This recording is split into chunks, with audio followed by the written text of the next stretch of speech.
memang dalam Islam aslinya itu monogami, Pak. Buktinya Nabi besar kita Muhammad sallallahu alaihi wasallam selama sekian tahun beliau punya istrinya hanya satu, Siti Hadijah. Iya. Coba. Begitu Siti Hadijah meninggal, baru Rasulullah itu berpoligami, itu pun atas perintah Allah Subhanahu wa taala, bukan keinginan nafsunya. Sementara punten, maaf semuanya, di masyarakat kita dalam tanda kutip banyak laki-laki yang kalau nikah lagi, ngapain Pak? Sunnah Rasul. Lah kok sunnah Rasul? Sudah Rasul mah sembahyang tahajud, ngurusin fakir, ngurusin yatim, ngurusin kaum duafa, ngurusin janda yang nenek-nenek yang miskin. Tuh, bukan nikah lagi. Kalau nikahnya sama nenek-nenek yang kisut, yang miskin, yang beget, yang sakitan, boleh jadi itu sunat Rasul. Maukah Bapak menikah dengan nenek-nenek yang kisut, yang sakitan, yang miskin? Nah, lo Bapak pasti tuh yang bohai yang dicari. Bener nggak Bu? Jadi bukan sudah Rasul, sudahnya nafsu syahwat. Punten. Tadi kita lihat seorang suami sudah punya istri dua, ngerendeng tuh, baju seragam ya Pan.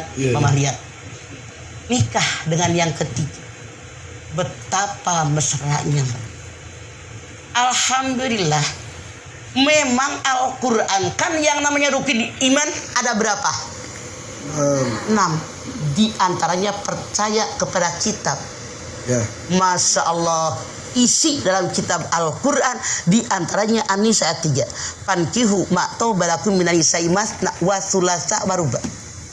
Yang wajib kita tahu, ini bukan perintah, ini bukan anjuran. Asbabun nuzulnya Anda silahkan lihat. Yang pertama, ketika seorang bapak-bapak merawat anak yatim yang kaya, peninggalannya banyak. Dia ingin menikahi anak yatim dengan harapan tidak berlaku adil. Dinikahi anak yatim biar hartanya bisa dalam genggaman dia. 2. Asbabun nuzulnya dulu di Arab tuh, laki-laki banyak yang isinya 50-100 orang.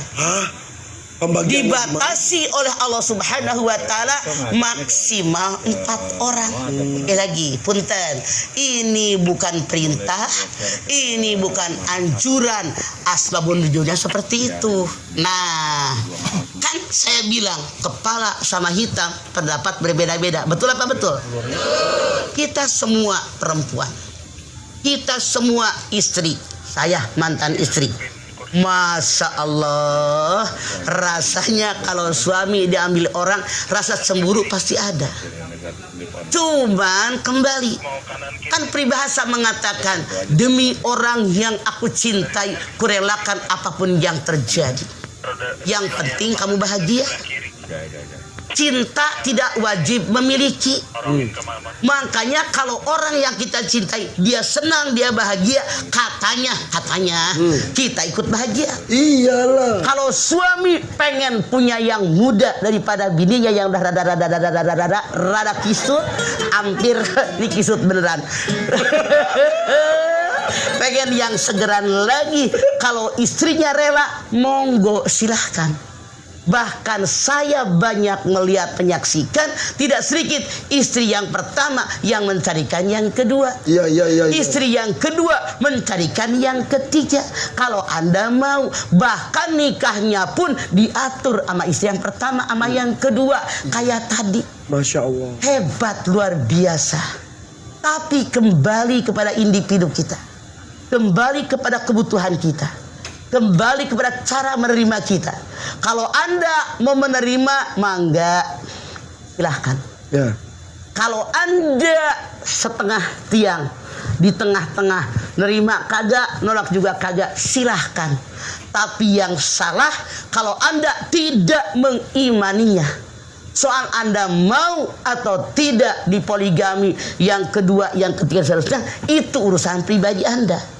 Yang Anda wajib mengimaninya, ini adalah Al-Quran. Suatu ketika Rasulullah SAW ada dari Bani Hashim. Kata orang Bani Hashim, ya Rasulullah, saya akan menikahkan putri saya dengan Ali bin Abi Thalib. Apa jawab beliau? Saya tidak mengizinkan. Saya tidak mengizinkan. Saya tidak mengizinkan. Kecuali kalau Ali menceraikan anak saya Fatimah. Karena dia adalah harta yang paling berharga buat saya.